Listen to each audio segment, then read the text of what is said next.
പ്രിയപ്പെട്ടവരെ, ഇതൊക്കെ എല്ലാവർക്കും സുഖമല്ല. എല്ലാവർക്കും സ്വാഗതം. നമ്മുടെ ചിന്ത ഡ്യൂട്ടി ഫ്രീ ചാനലിലേക്ക് എല്ലാവർക്കും സ്വാഗതം. നമ്മൾ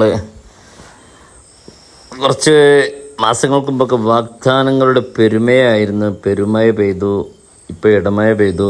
ഈ വാഗ്ദാനങ്ങളിലൂടെയാണ് കൈമ വശിയായി കണ്ട് പെട്ടിക്ക് വോട്ട് പോകുന്നത്. പക്ഷെ വാഗ്ദാനങ്ങളൊക്കെ കൊടുക്കുമ്പോൾ ഒത്തിരി ആലോചിക്കേണ്ടതായിരുന്നു. അതിനൊക്കെ തമിയന്മാരെ കണ്ട് പഠിക്കണം. തമിയന്മാർ കുറേ വായാടിയ വാഗ്ദാനം കൊടുത്തില്ല, 2 വാഗ്ദാനം കൊടുത്ത 2 വാഗ്ദാനത്തിൽ അതിനൊക്കെ അണ്ടർലൈൻ ചെയ്യണം. നമ്മുടെ കേരളത്തിലെ നേതാക്കളും പ്രതിപക്ഷത്തിരിക്കുന്ന ഭരണപക്ഷത്തിരിക്കുന്ന പണ്ട് പഠിക്കണം.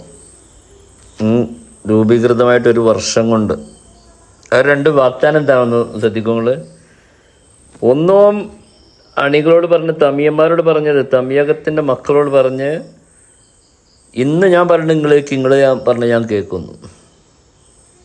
വാഗ്ദാനം കൊടുക്കാൻ ഒരു ധൈര്യം വേണം. ആരാ കേരളത്തിലുള്ള അങ്ങനത്തെ ഒരു നിങ്ങൾ പറഞ്ഞാൽ ഞാൻ കേൾക്കുമെന്ന് പറഞ്ഞാൽ കേൾക്കന്നെ വേണ്ടി വരും. പിന്നെ കോടികൾ ആസ്തിയുള്ള മോനെ, എനിക്ക് തമിഴന്മാരെ ഇവിടെ സർക്കാരിൻ്റെ ഫണ്ട് എനിക്ക് വേണ്ട, 1 രൂപ വേണ്ട,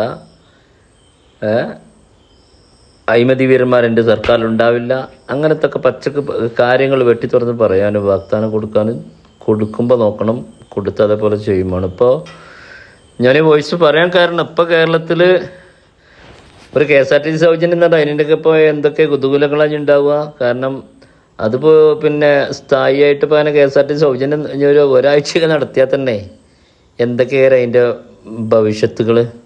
ഇനിയിപ്പോൾ അതിന് കാർഡും സിസ്റ്റം പിന്നെ സ്കാനറും ഒക്കെ വെച്ച് അങ്ങനെയൊക്കെ ആക്കുകയാണെങ്കിൽ തന്നെ അതിനൊക്കെ വാഗ്ദാനം കൊടുക്കുമ്പോൾ അങ്ങനെയല്ല, മൈക്ക് ഒന്ന് ചുണ്ടിനെ അടുപ്പിച്ച് പിടിച്ചുകൊണ്ട് നമ്മൾ വന്നാൽ KSRTC സൗജന്യ യാത്ര സ്ത്രീകൾക്ക്, പെണ്ണുങ്ങളൊക്കെ കരുതിയൊക്കെ വിനോദ ഉല്ലാസയാത്ര വാഗ്ദാനങ്ങൾ കൊടുക്കുമ്പോൾ അതല്ല വേറൊരു രസമുള്ള കാര്യം.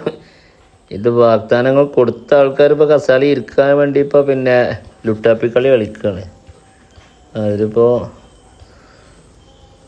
എന്താല്ലേ നമ്മൾ കേരളത്തിൻ്റെ കോൺഗ്രസ് ആയാലും വേണ്ട ഏത് പാർട്ടി, ഒരു രാഷ്ട്രീയ കേന്ദ്രമൊക്കെ കൈകാര്യം ചെയ്യുന്നൊരു പാർട്ടിയുടെ അവസ്ഥ, ജനങ്ങൾ ജയിപ്പിച്ച് വിട്ട് അതിൻ്റെ റിസൾട്ട് അറിയാനൊരു മാസം കാത്തിരുന്ന് റിസൾട്ട് അറിഞ്ഞിട്ടിപ്പോൾ ഒരാഴ്ച കേരളം അതല്ലാതെ ഒരു മുഖ്യമന്ത്രിയെ തീരുമാനിക്കാൻ കേരളത്തിൽ ഇത് എവിടൊക്കെ കേന്ദ്രത്തിൽ അവിടെ ഇവിടെ ഈ BJP ഭരിക്കുന്ന സംസ്ഥാനങ്ങളൊക്കെ പറഞ്ഞ് ചിരിച്ച് അവർ പ്രസംഗിച്ച് പരിഹസിക്കല്ലേ. കോൺഗ്രസ് ഇപ്പോഴും തീരുമാനമായിട്ടില്ല. വല്ലാത്തൊരു അമ്മായിമ്മപ്പോരാണ്. ഒരു ഭാഗത്ത് ഫ്ലക്സ് കത്തിക്കണു, ഒരു ഭാഗത്ത് ഫ്ലക്സ് വെക്കണു, ഒരു ഭാഗത്ത് രമേശ് ജി, ഒരു ഭാഗത്ത് പിന്നെ സതീശൻ ജി, മറുഭാഗത്ത് KC ജി. എന്താല്ലേ എന്നാൽ ഇത്രത്തോളം ഒരു BJPക്കാർ ഒരു രാഷ്ട്രീയ പാർട്ടി ഇത്രത്തോളം അധപ്പതിച്ചിട്ടില്ല.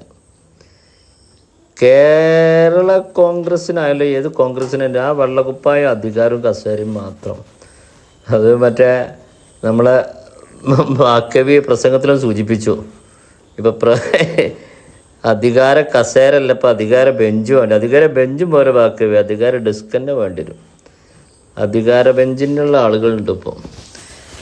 ഇത് തീരുമാനം ഇനി വൈകും. തീരുമാനമായാൽ കുതൂഹലങ്ങൾ കൂടും ചെയ്യും. കാരണം കേന്ദ്ര സപ്പോർട്ടും പിന്നെ MLA സപ്പോർട്ടും ഒരാൾക്ക്, ജനകീയമായിട്ട് സപ്പോർട്ട് മറ്റൊരാൾക്ക്, സപ്പോർട്ടില്ലാതെ നടക്കൊരാൾ. എന്തൊക്കെ കാണാനിരിക്കുന്നത് നമ്മൾ. വെറുതെ ഇരുന്നപ്പോൾ ചൊല്ലിയതാണ്. ഞാനിപ്പോൾ കട്ടുപാറ ബൈ.